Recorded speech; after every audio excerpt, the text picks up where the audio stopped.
Olá, seja bem-vindo a esse programa Ser Tudo de Deus. Nós estamos fazendo a leitura Ser Tudo de Deus, uma introdução à vida consagrada. Eu sou o Padre Fernando Balvel, sacerdote da Copiosa Redenção. Como autor, me alegro de ter partilhado com você isso e eu digo para você, me alegro porque nós estamos praticamente no penúltimo episódio, nós estamos terminando a leitura do livro. Hoje nós vamos terminar o percurso. Por que é que se vira um consagrado? Para ser tudo de Deus. O capítulo de hoje responde: para encarnar na sua vida a vida de Cristo. Quero te falar onde você pode adquirir o livro. Você pode comprar o livro nas lojas Evangelizar, na internet pelo site loja.copiosaredenção.org.br ou adquirir o livro na Amazon, também a versão digital, ok? Todos os episódios estão no nosso canal do YouTube lá, TV Evangelizar. Se inscreva e ative o sininho. Para encarnar na sua vida a vida de Cristo, pega aí o livro, página 127, e vamos juntos. Nós vamos fazer essa leitura que já é um encaminhamento para o final dessa obra que nós lemos e fizemos em vários episódios.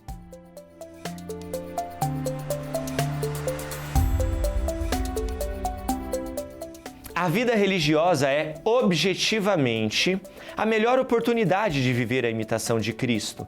Não é a única. Assim, nosso caminho deve ser um caminho de conformação com Ele, com seu estilo de vida e com o seu pensamento. Na comunidade, devemos procurar reproduzir o seu gênero de vida. É por isso que se diz da vida religiosa uma presença visível da vida de Cristo na Igreja. Tornar-se religioso não é inserir-se num código de normas e diretrizes, não é isso.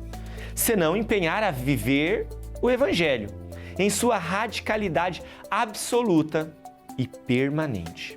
Severino Alonso diz no documento dele, A Vida Consagrada: na dimensão do amor total ou imediato, divino e humano, ao Pai e aos homens, na atitude total e docilidade à vontade de Deus, traduzida através das várias dimensões humanas, a obediência, e na dimensão da disponibilidade total do que se é e do que se tem para os demais, a pobreza. Para favorecer a comunhão dos espíritos e dos corações daqueles que são chamados a viver juntos numa comunidade, parece oportuno recordar a necessidade de cultivar as qualidades requeridas em todas as relações humanas exigidas por Jesus.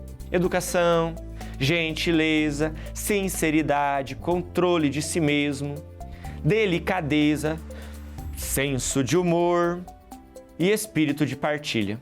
Aprofundemos três que são inestimáveis características em um religioso em configuração com Cristo. A primeira dela é o silêncio. Para configurar-se com Cristo, o religioso deve buscar o silêncio como lugar de relação com Deus. Para isso, nem sempre é necessário buscar o escondimento e o mutismo. Nem todo aquele que não fala é silencioso por virtude. Há quem cala por distração, há quem cala por omissão e há ainda quem cala por medo. O silêncio é a atitude de ouvir atentamente. Seja o mistério de Deus, como também o mistério dos homens em si.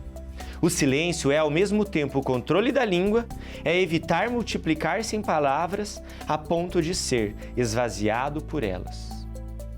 Quem sabe silenciar, sabe igualmente falar. A Santa Mãe de Deus foi tão sábia no uso dessa atitude que foi destacada nas Escrituras como aquela que guardava todas as palavras e as meditava no coração, Lucas 2,19. Quando falava, suas palavras saíam uma a uma com tal sabedoria, força e graça que chegavam aos ouvidos de quem as ouvia com uma autoridade conquistada na forja abrasadora do silêncio. Como consagrados, temos nossos exercícios espirituais, feitos em silenciosa escuta, ativa e laboriosa. Somos ensinados, além disso, a não desperdiçar o falar com vocabulário insípido e vulgar. Detesto um palavrão na boca do religioso. Não vou dizer que nunca disse um também, né? Mas A palavra do homem é participação na única e definitiva palavra, que é o Filho de Deus. Assim, o silêncio recebe a eficácia transformadora da palavra, e é do silêncio que parte, na forma de resposta, a palavra humana. Tanto é que Bruno Forte, um grande teólogo italiano, afirma que o silêncio é o seio fecundo do advento, o cenário em que ressoa a palavra, o espaço do último dia. No silêncio da revelação, ressoa o eco de um outro silêncio, no qual o mistério foi envolvido por séculos. Dele procede a palavra na eternidade e no tempo. Ao silêncio divino corresponde o silêncio humano, enquanto, porém, o primeiro é a nascente pura do Verbo, a origem sem origem e o princípio sem princípio da divindade, silencioso início de tudo o que existe, na absoluta gratuidade do ato criador, o silêncio humano é preparação, destinatário, acolhida, espaço aberto para surpreender um novo início, escuta e espera fecunda da palavra. O silêncio surge como valor teológico. É para nós, homens, o local que recebe o movimento de Deus ao nosso encontro, que também parte do seu próprio silêncio eterno. Por isso, a vocação última do homem e, portanto, o dever de cada religioso, conforme afirma Bruno Forte, enquanto ser da transcendência, é o de alcançar o silêncio na origem, o silêncio da origem, reconhecendo aí a figura da pátria. Tudo o que vem do silencioso princípio, sem princípio, tende a voltar à sua morada e ao seu repouso.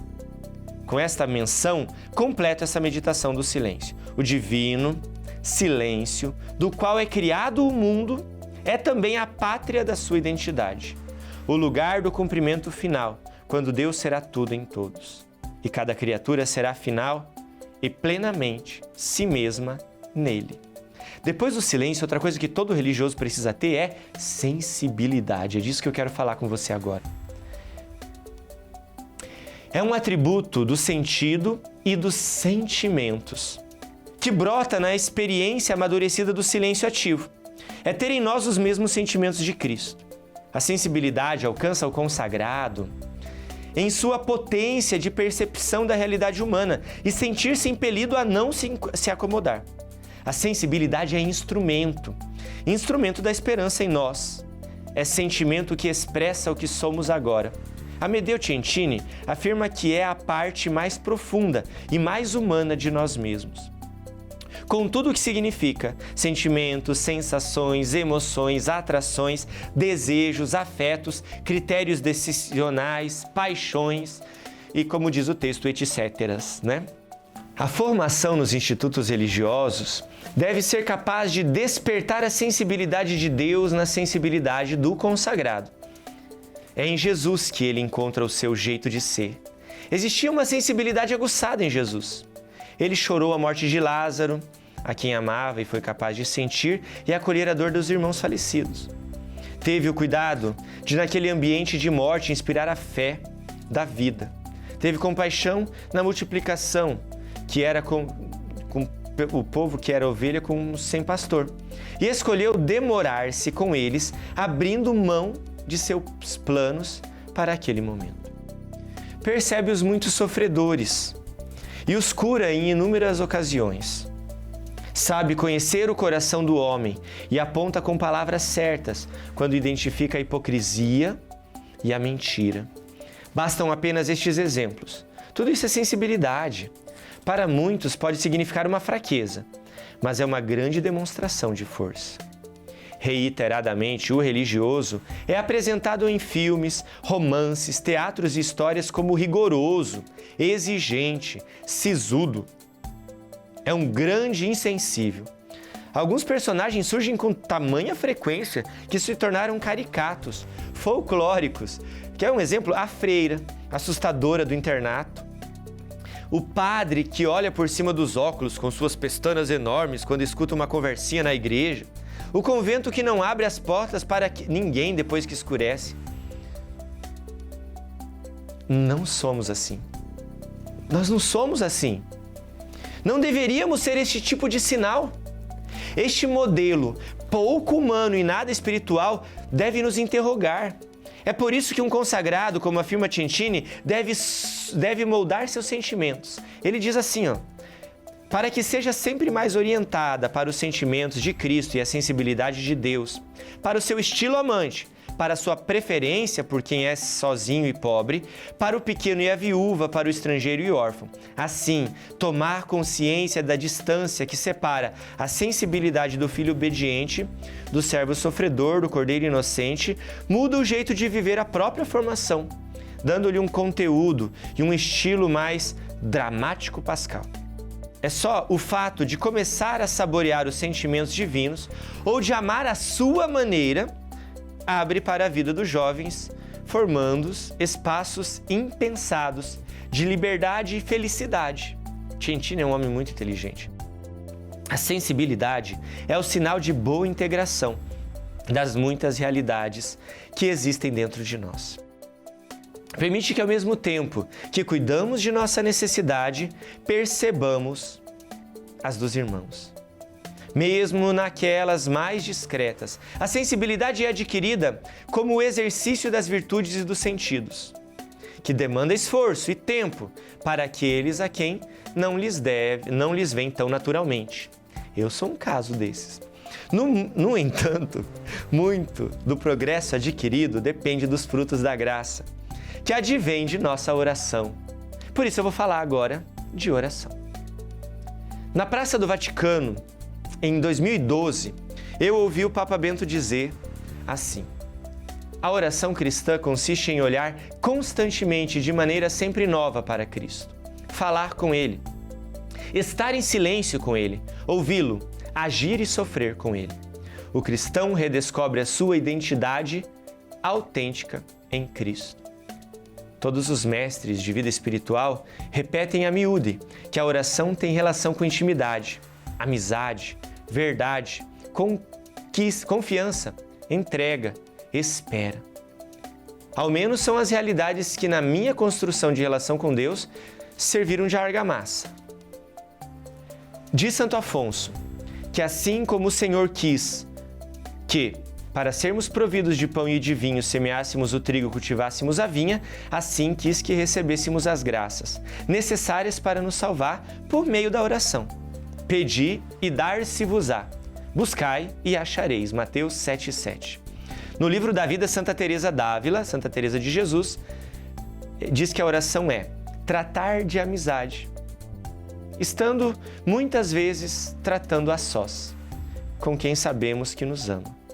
O religioso é um homem de oração e é na vida espiritual que descobre as maiores verdades de si mesmo. Como afirma Cientini de novo, o consagrado nasce exatamente aqui, quando começa a descobrir o seu eu dentro desse relacionamento com Deus, deixando que o mistério rezado se torne a fonte da sua identidade e forma do seu eu. Na proximidade com a face de Deus, o religioso vê a si e aos seus. Tanto que Cientini diz mais uma vez, é a espiritualidade que lhe revela a identidade e os traços específicos da sua fisionomia. E não só a sua fisionomia, mas a fisionomia de todos os seus irmãos. O religioso é um filho da igreja e da fé que herdou dela. Por isso, seu projeto nas coisas de Deus acontece pela participação na palavra e nos sacramentos. Na mais frequente possível vivência da Eucaristia, onde as condições permitem, seria louvável que fosse todo dia, fosse diariamente. Na filial devoção à Santa Mãe de Deus, em especial pela oração do terço, na disciplina das leituras espirituais que acrescentam a sabedoria e a experiência mística, doutrinal e teológica, exigidas para uma mais consciente e evoluída relação de amizade com Deus. Pela santificação das horas, que se dá com a cadência salmódica e as referências bíblicas na liturgia das horas.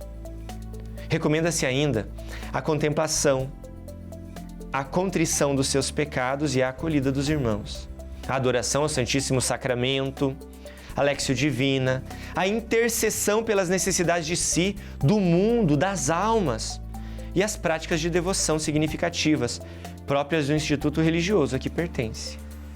Certo é que são inúmeras as vias existentes na Igreja para se alcançar a redenção. mas todas necessitam de oração. Santo Afonso recorda isso. Sem a oração, segundo a providência ordinária de Deus, serão inúteis todas as meditações, todos os propósitos, todas as promessas. Se não rezarmos, somos infiéis a todas as luzes recebidas e a todas as nossas promessas. Em uma direção espiritual, eu atendi uma pessoa que estava preocupada porque cresceu em uma família de oração e ultimamente não conseguia rezar, ainda que sentisse vontade. Respondi a ela nessas palavras: isso acontece em toda a alma em algum momento. Não necessariamente significa que você está distante da sua vida espiritual. São fases. Elas são boas, na verdade, pois nos ensinam a perseverar mesmo sem os consolos da oração. Insista, uma hora a oração aparece de novo. Eu espero não ter dito bobagem. No exame da minha oração, aprendi que é nessa fase que aprendemos que nossa fé não é sentimento, e sim uma decisão fundamental por Deus. Existem aqueles com quem Deus se permite um relacionamento mais íntimo e privilegiado. Santa Teresa ensinava para estas monjas: é, pois, esta oração uma centelhazinha do seu verdadeiro amor, que o Senhor começa a acender nas almas. E ela quer que a alma vá compreendendo que coisa é esse regalado amor. Esta centelha é um sinal ou penhor de que Deus dá a esta alma, de já, a ter escolhido para grandes coisas, se ela se dispuser para as receber. Quisera eu muito avisar que procurem não esconder o talento dessa experiência, pois parece que Deus as quer escolher para proveito ou de outras muitas. Em especial nestes tempos em que há falta de amigos fortes de Deus para sustentar os fracos. Santa Teresa escreve isso no livro da vida. Ela é sempre forte, né? Sou eu de novo no texto. Principalmente nestes tempos que mudam mais rápido do que nós conseguimos acompanhar, cheio de ideologias e banalizações, a Igreja precisa de homens e mulheres de oração, que acreditam no progresso da alma e na vida espiritual, tanto quanto creram aqueles que viveram antes de nós e deixaram um rastro testemunhal de intimidade e fervor na oração. Coisa rara no mercado é um diretor espiritual preparado nesse tempo, né? Para nos ajudar nesse caminho. Tanto quanto Teresa e Afonso, mesmo muito depois de Catarina, Evagrio, ainda que sejamos limitados, pecadores, inexperientes, mesmo assim, o Espírito Santo continua sendo o mesmo novo de Deus na Igreja. E certamente atrai a alma que se faz amiga de Deus para o encontro com a Trindade Santa. Termino por aqui esse capítulo. No próximo episódio, com o tema Caro Leitor, nós concluímos a obra Ser Todo de Deus, uma introdução à vida consagrada. Obrigado por estar aqui. Não perca o próximo episódio. Nos acompanhe e te abençoe o Deus Todo-Poderoso, Pai, Filho e Espírito Santo. Amém.